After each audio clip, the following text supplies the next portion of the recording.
Hey, what's going on, guys? This is Ashton Williams coming to you live again with another amazing episode of the Melanated Travelers Podcast. And for those that have not listened to the show before and what we're about inspiring the diaspora, inspiring the culture to travel the world. We have amazing guests like I'll be introducing here shortly to share travel tips, to share inspiration, and just to share just genuine travel stories to get y'all to navigate this place that we call Earth. But before we get started, I just want to make an announcement. I just want to give a shout out to the sponsor of this show today. The sponsor of this show is Going. And so for those that don't know what Going is a website that you can go on to find all the travel deals, whether that be domestic or international. You can select up to the free version, you can select up to 3 airports that would direct you to amazing travel deals and amazing destinations. For those that are interested in that, the referral link will be down in the show notes. So, without further ado, I want to welcome a guest. I want to welcome Jasmine Smith, aka Jazz is Serving. How you doing today?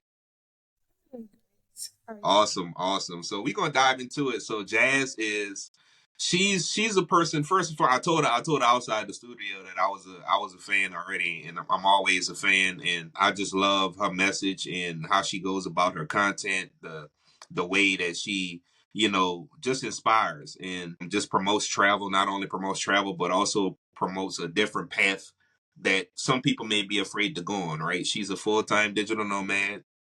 She's a passionate travel content creator and storyteller, dedicating to, empowering the Black millennial women to explore the world.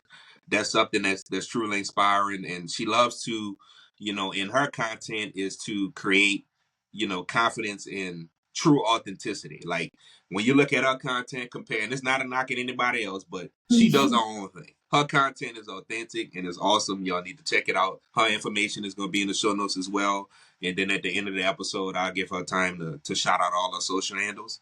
So like through her platform, Jazz is Serving. She likes to blend humor. She likes to bring practical advice and encouragement to make travel feel accessible, affordable, and also inspiring. So she has a very, what I would call a keen eye to storytelling and a deep commitment to building community. She not only inspires us to wander the world, but she also wants to foster like meaningful conversations when it comes to different topics that we may not know, right? Because we're gonna dive into it. Some of the places we already shared, like for instance Colombia, like for instance Cali. Like a lot of people don't know about that area, and when you travel the world and you see people that look like us, it's some kind of way we find similarities.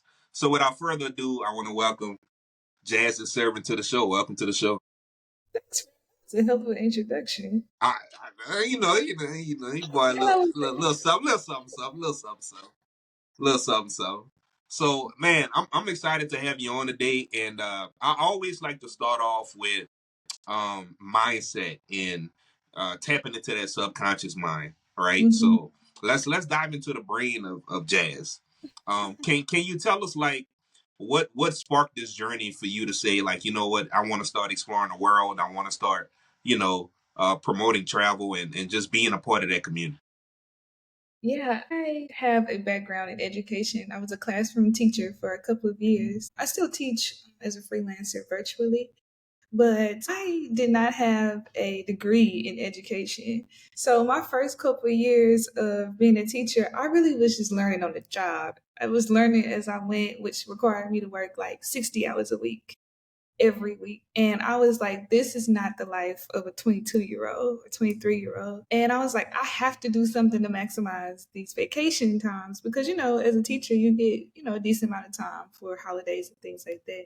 And so I started traveling my second year of teaching as a way to care for myself, basically. And as I would teach, similar to our conversation previously, I would be like, where are the folks at? Where are the Black folks at when I travel? Where are the people that look like me at these places that I'm enjoying? And I really want to see other teachers. It really started off as me showing teachers my experiences of what I was doing with my breaks and in hopes that if they needed an outlet or a way to balance out that long work week or those 60 hours, that this was a possibility for them. And as I traveled, I realized that I preferred to do that versus being in the classroom all day. And so that really sparked me seeing it as a possibility of something that I can do regularly. And it was up from there pretty much. Oh, it was up. It's up. It's up. So let's talk about that's interesting. I think you're the first teacher I've ever had on the show. And you know something. I'm gonna just say this. I'm a hater. I'm a hater to teachers. Straight up. Because man, Why? my cousin, man, look, shout out to my cousin back home. Man, he be texting me. He texts me. He be like, "I'm just chilling. I got the month off." I'm like, "Bruh, I would Yeah. be, I You would work be in for it Asia though. somewhere." You know what I'm saying, bruh? Like, first of all, shout out to the teachers because they don't get enough love. I just get shout out to the teachers, man. Every teacher that impacted me, and I'm pretty sure people that's listening could think about teachers that truly, impact them as well. So first, I do want to appreciate you for that as well, like going Thank into you. that space because teachers just overall in our country are not truly appreciated like they should. So And thank we you for should that. pay teachers more. Oh yeah. So let's talk, man. Let's talk about it. So like, how did you? What was your first like when you got into that particular career field? Hmm. Where did you go and how did you go? Like how did you navigate that? Did you just like look at a map and say like, I want to go here? Or did you kind of like have like some preconceived notions like, yeah, I want to go here? Yeah, my first place was to a country where my best friend was going to medical school, which is St. Martin. I have traveled a couple of places before teaching, but this was like me like being intentional, setting out on a journey of also solo traveling because majority of the time she was in school or she was in the hospital or she was studying. So majority of my experience within the week of being in St. Martin was me exploring on my own. I rented a car and drove around on the opposite side of the street, by myself. Went to the beach by myself and did a lot of things on my own. And I was like, okay, it was like solo traveling with training wheels on because I knew my friend was there. And St. Martin is a small island, and I was able to feel comfortable doing things, major things on my own. And then I went to New York on my own, which I was like, okay, let's go domestic.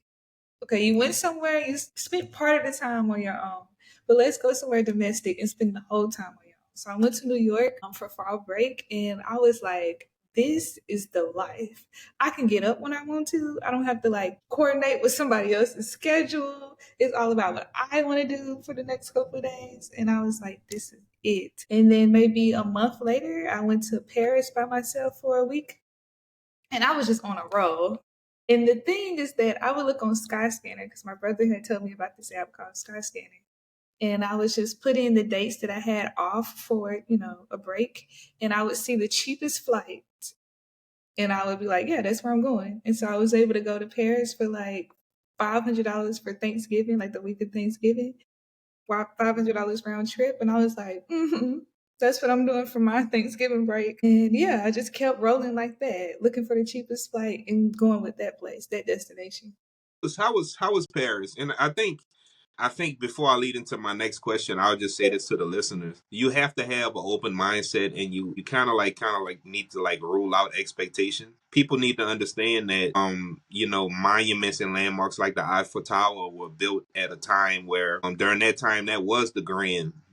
Hmm. You will see a lot of things on social media now, kind of debunking the fact of the Eiffel Tower or it's not that spectacular and this and that. But I still, from a person that has a former architectural background, I still respect monuments like that. So I'm pretty sure you checked that out. How was Paris? How was Okay, I love talking about Paris because I guess it's an unpopular opinion now, like 2025. But I love Paris down. I love Paris so much. I cannot wait to go back. And I really got to be honest, Aston. I had no intentions of ever stepping foot on Europe. Like, I never grew up thinking, like, oh, I want to go to Europe. I want to go to Greece. I want to go da da da. My brother would be like, oh, you should, since you're traveling, you should go to. I'm like, I done learned about white people my whole life. I don't need to necessarily go into these white countries to learn. But like I said, it was the cheapest place for me to go. So I was like, okay, let me try it out. And when I got there, it was cold as hell. Didn't like that. But that's the only con that I have. That's the only con that I have about Paris. And my Paris experience was not the traditional Paris experience. I never went to the Eiffel Tower.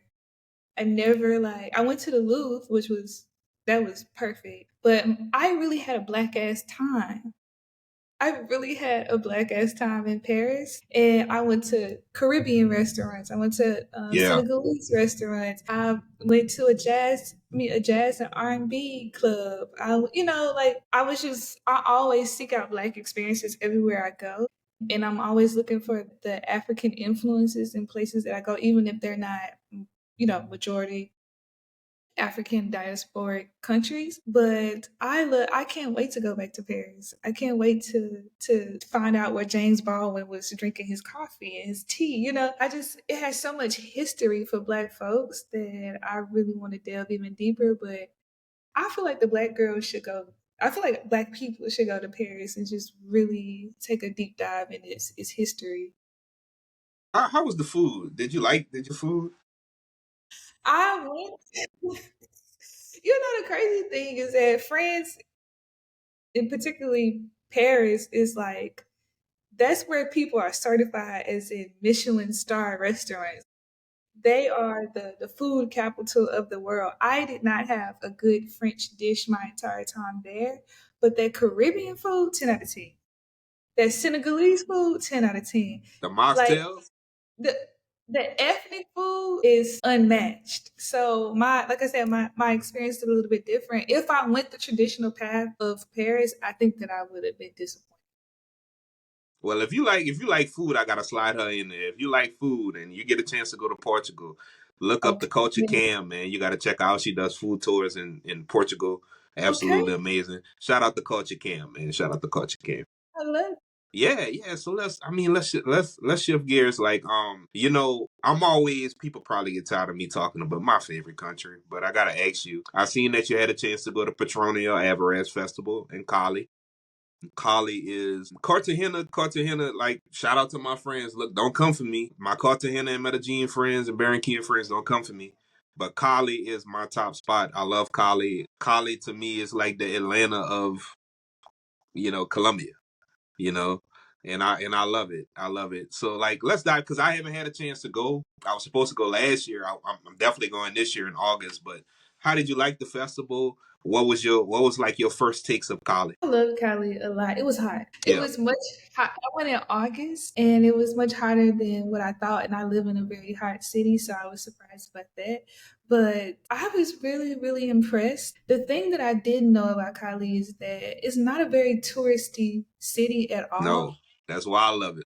Yeah, it's everybody thought I was one of them, and I liked that. Everybody thought I was Colombian, and I had to be like, slow down, suavemente, please, porfa, when they were talking to me because it was like, oh, that's a black Colombian, so we can do this exchange.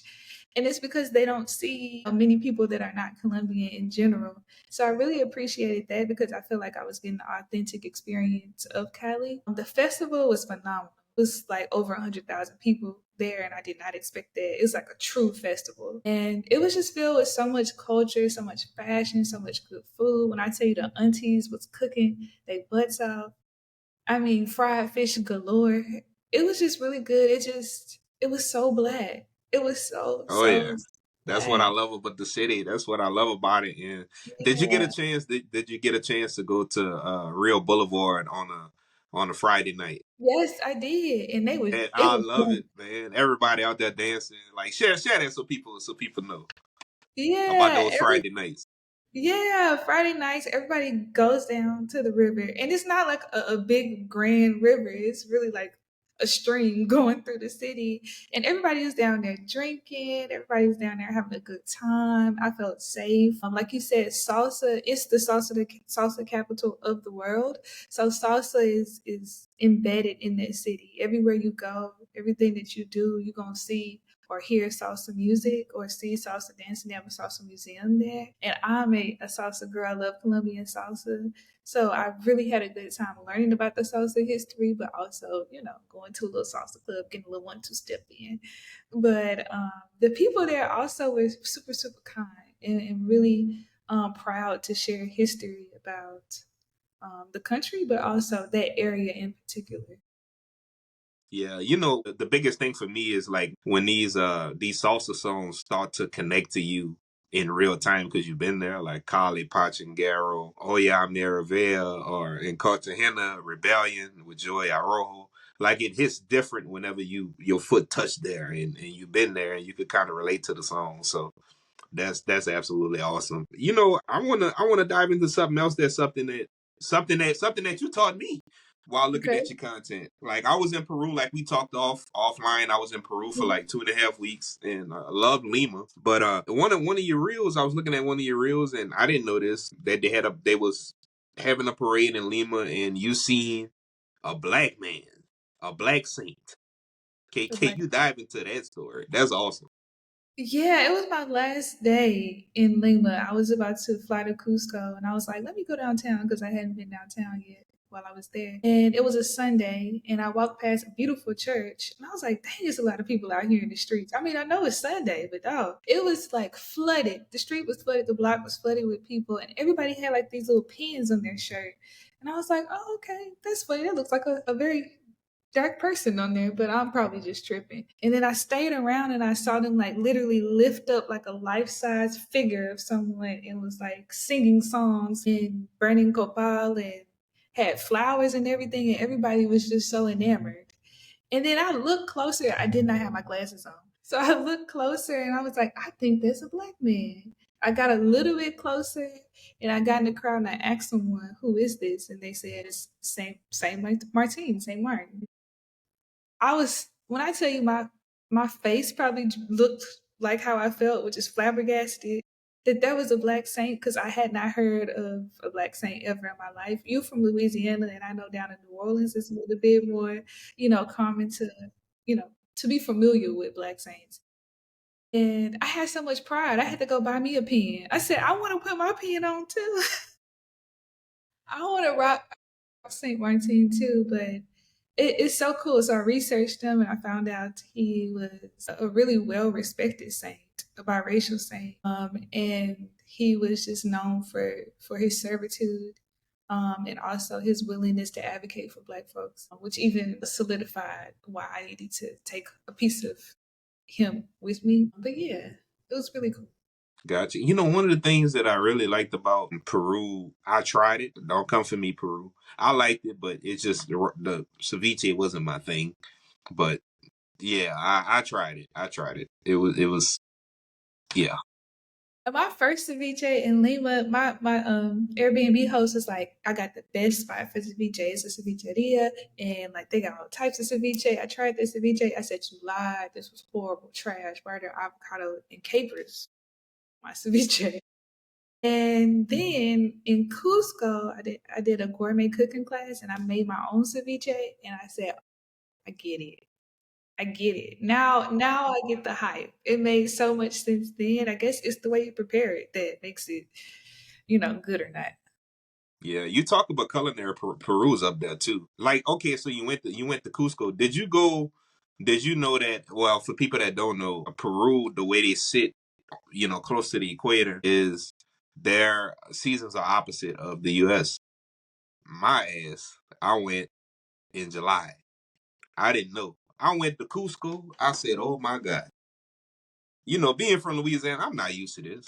Obviously now, well, I'm at in Nebraska now, but I was in Cusco. It was 15 degrees. I was freezing in my Airbnb. I didn't have the right gear on. It was just I couldn't breathe. It was bad. How was your experience in Cusco? It was an adjustment. Okay, I did not research that part either. I didn't know that the season was the opposite until I got there. But I live in a place where it's hot year round, so I never really know how my body is gonna react to going to other places in general. But Cusco was cold when I got there, and I went in November. So I really don't know I don't even understand the weather patterns, but I know that my body reacted immediately. Immediately, I was like, "Oh, I don't belong here in this type of climate because the elevation is high. Like Lima is at sea level at zero. And then you fly to Cusco, which is like, I mean, yeah, you fly to Cusco, which I think is at like 5,000 above sea level, 5,000 meters above sea level. And when I got there, I was okay. But when I woke up the next morning, I was sick as a dog. And I had booked a tour, a full day tour. So I was probably sick and tired the first half of the tour. But, they have their things like coca and munya that you can take that'll adjust the body. But it was an adjustment that I don't think that you will know how to prepare your body until you in it. I ate a guinea pig while I was there. You had the pet pet, the guinea pig. Yeah, How girl. was it? Look. I'm from the city, but I'm from that country too. You okay? We eat roadkill where I'm from. We eat You roadkill where I'm from. in Louisiana, y'all be like, is it good deep fried? It actually was good. Could have used some seasoning. Could have used Yeah. some Tony. I'm about to come out with my own seasoning. Y'all look out for it. But could have used a little Tony. Could have used a little Tony on it. But it was good. It was good. It was good. Okay. It The was good. food though, the food in Peru is out of control. It's so Yeah. good. Yeah. It's good. It's good. That they The eat best cinnamon roll I ever had in my life was coffee. in Barranca. Really? Best cinnamon roll I ever. You know what? Y'all remind me. I'm gonna put that in the show notes too, and I'm gonna put it in all caps.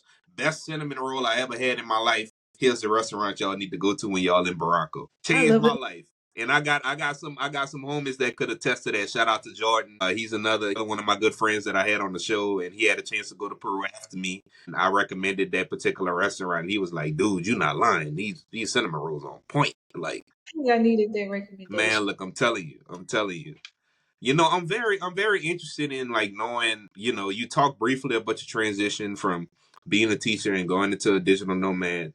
What does a typical day, or what does the life of, I guess it depends on what people do, but I'll still ask it because people was asking me before we started, like, what's the day in the life of Jazz, in the digital nomad? Like, what day in the life looks like for you now that you transition from being a teacher into full-time digital nomad?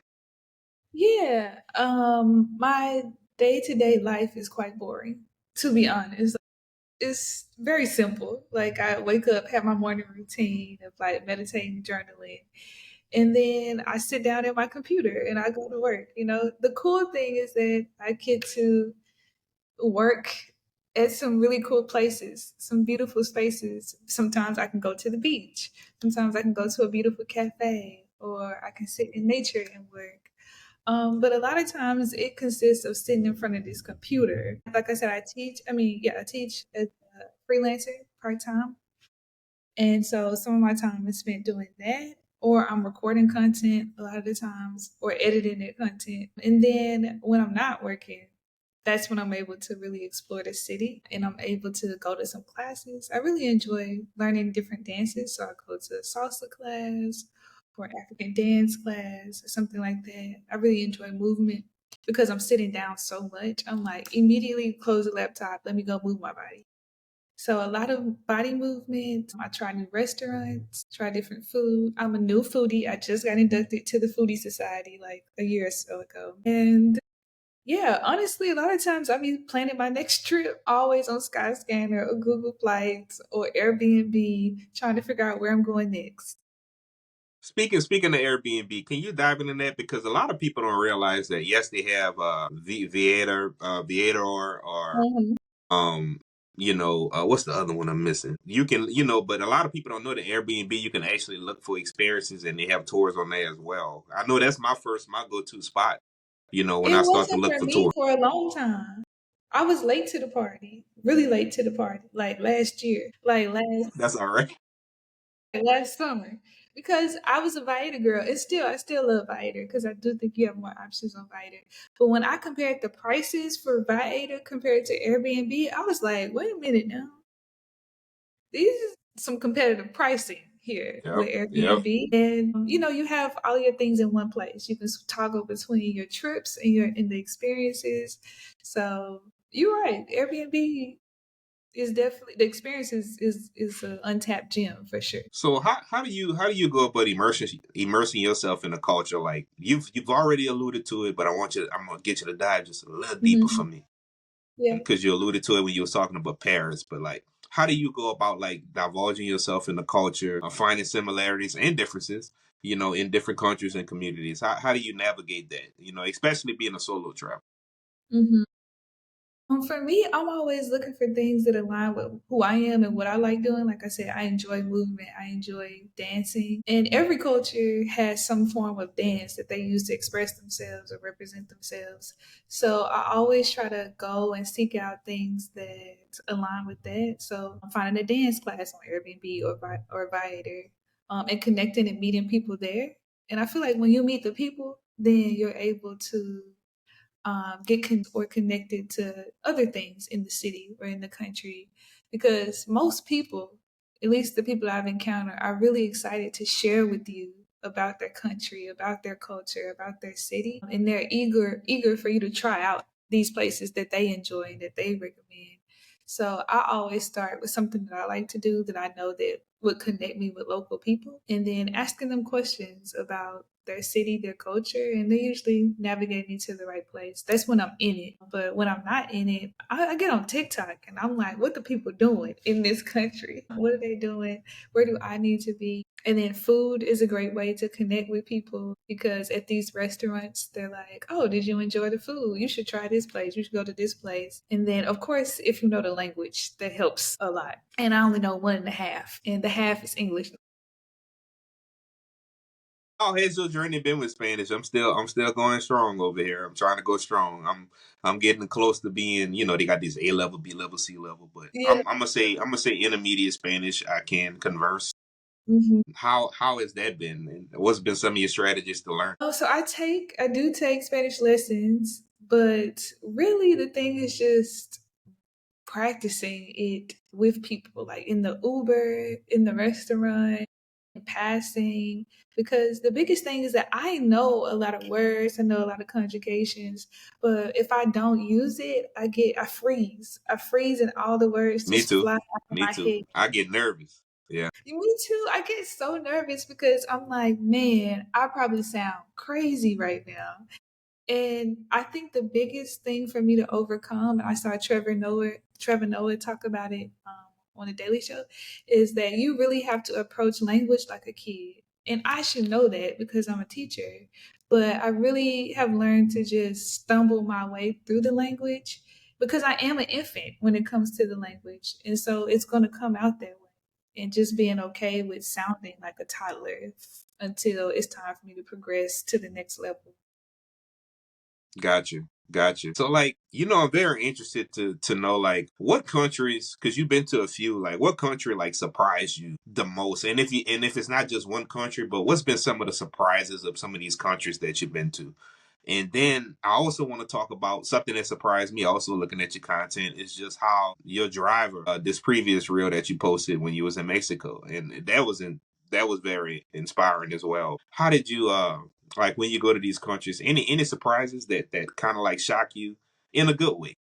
Yeah, in a good way. I would say two. One would be Paris because, like I said, I had no expectations. I just said, "Ooh, it's a week and $500 sounds great to me." I had no clue that I would go on a journey to see the black side of Paris and have such a good time. So that was a beautiful surprise. Didn't know the food was gonna be that good because I wasn't thinking I'm going over here and I'm gonna have some bomb Caribbean food, or meet such kind people, because people say that French people are rude, but when I got lost and I don't speak French at all, and I would ask people like, please help me on the metro. People would guide me the way I'm supposed to, or be in a restaurant. And I'm like, what should I order? And people would, give me their suggestions politely and in a kind way. And then the other place where I'm like, I feel like all black girls should go, surprisingly, is Iceland. I love Iceland so much. I had a ball in Iceland. They were super friendly, super welcoming. Randomly, the Ethiopian population in Iceland that kind of threw me for a loop. Ethiopian and Somalian. That's like an Oreo crumb in a bowl of milk. was just like, now what is happening? And like in the airport and like the hot dog stand, they was just like, "What's up, sis?" And I was like, "Hey." It was such a genuine interaction. But Iceland is beautiful. It's gorgeous. It really was like a stopover trip for me to go to Italy from DC. So it wasn't like something that I was like, oh, I'm about to have a time in Iceland. I'm like, I just want to go to the pools, to the Blue Lagoon is what I really wanted Hmm. to do. And I got so much more than that there. The people were really kind. It's expensive now. It is expensive, but the people were kind. Like to see glaciers and also to see like volcano ice. It's the land of fire and ice, and it really feels like you're on a different planet. I recommend everybody go see it. Yeah, I gotta check that out. You lead me to my next point because I'll be visiting Italy here. I'm going on I'm gonna just call it a birthday tour. I'm taking a 5 country tour for my birthday in May, and my first Okay. destination is Italy. Yeah, my first destination is Italy. Yeah, I'm going to Rome. Yeah. Okay, that's really exciting. Mm-hmm. Okay. Can't So, wait. how are you? What have you thought about some of the things that you've seen about Italy online? Well, shout out to Alema Perry Life. She lives there, and she kind of debunked a lot. So I think I look at Italy a little different. But everybody experience is different because she lives kind of more so in the rural area of Italy. But I think for me, culturally, I won't be there alone. I'm truly only going to see the Colosseum. I wanted to go to Venice before that town. A lot of people don't know this. Venice in like I think like 40 years, 50 years, something like that. Eventually will be underwater. Y'all can look it up, fact check me. But I don't know. It's not something that would be like I want to go to Italy. I just don't have that. I don't know. Maybe you can debunk some things or just give us the real your experience with it in Italy. Yeah. So I went to three cities in Italy: Milan, Venice, and Florence. And Venice was cool. I think Venice is probably the only city that I've been in, and I was disappointed because I don't know why I had high hopes for Venice, but also I went in their down season. It was rainy season, so I don't think I got the full experience of Venice. I didn't really enjoy the food, but I really appreciated the beauty of the layout of Venice. It really is a beautiful, beautiful place. But I think that's the place I was most excited about on my trip. And I was like, it's cool. It's a place where I don't think you need to spend a lot of time. It's like you can go for a weekend and then, head out to somewhere, different. Florence, I love. I feel like Florence is that girl of Italy. Florence is beautiful. There's beautiful views. The food was great. The ethnic food in Florence was excellent. The Indian food, the Chinese food, all the food, the pasta, everything was good in Florence. The people were pretty kind, and it just feels intimate. But Milan, I don't ever have to step foot in Milan again. I was excited to go to Milan because it was Fashion Week, so I'm like, ooh, excited about that. But the way people looked at us, the way people like handled us and engaged with us was Hmm. it just rubbed me the wrong way, like in ways that I haven't even experienced in the US. And I was like, oh no. Even like going into luxury stores, they didn't say anything to me. They didn't greet me, didn't ask me if I needed help, nothing. Going into Wow. like spas, like luxury spas, it would be, I Hmm. have videos of like, I'm taking videos of the area and I can see like a woman's literally just snarling at me or like looking at me up and down. It was just a really weird energy with the people. The country, I mean, the city is beautiful, but the people were just a little different.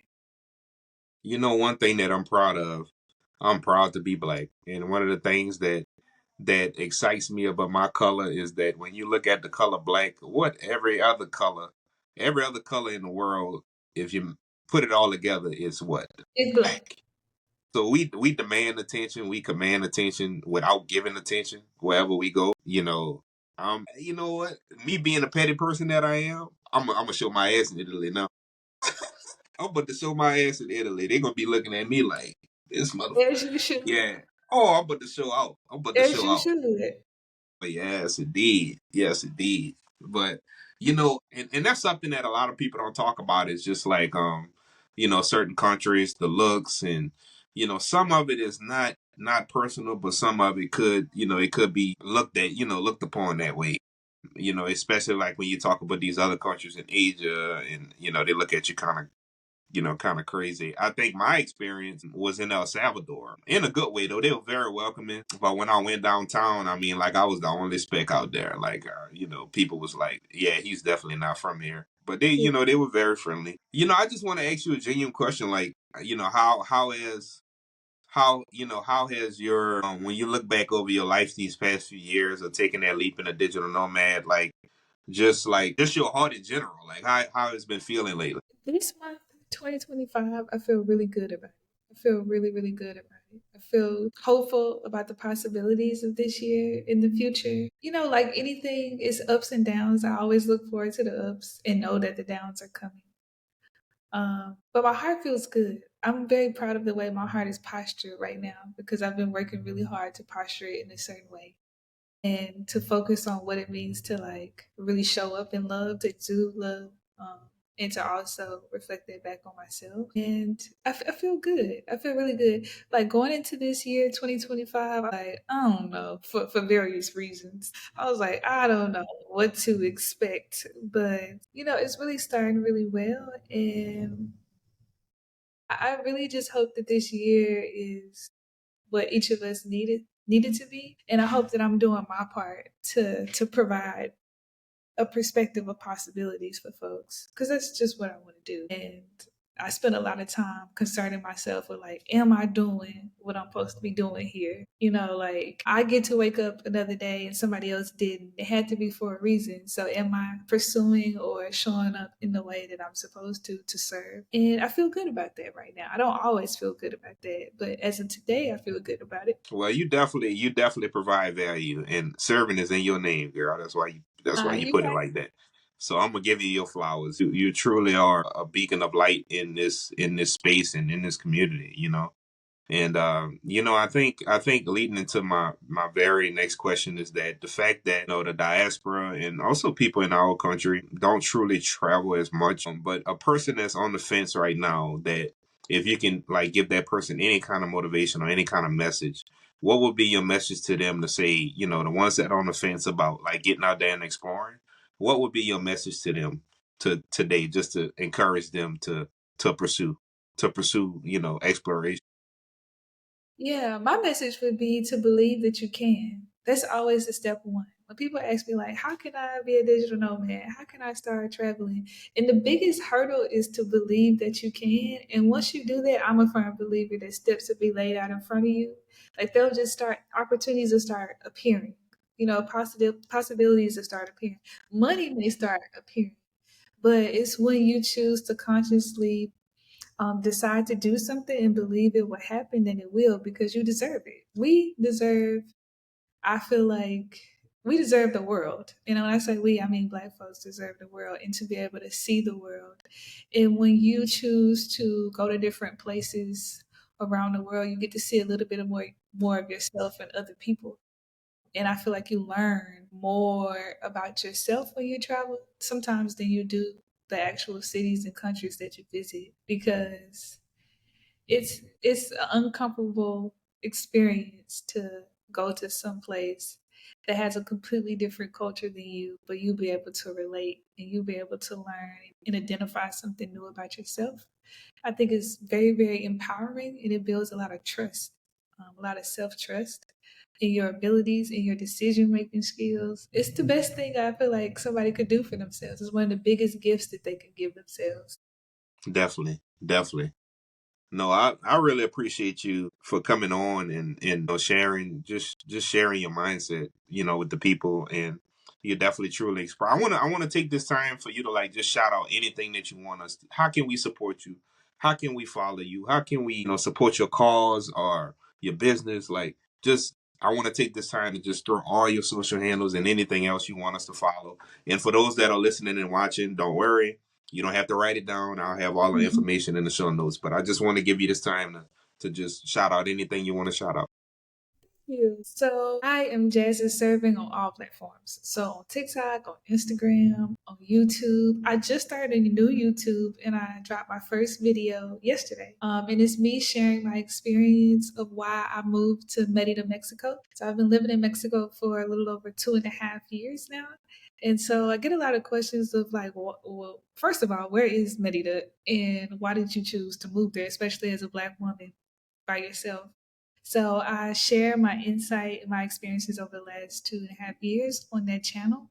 So this is my first video on this channel. So I would, excuse me, love for everybody to go and support that video and give me feedback. The biggest thing that people could do for me is to send me a message or a comment on the video telling me what they would like to see more of or what questions that they have so that I could better serve my community in the best way possible.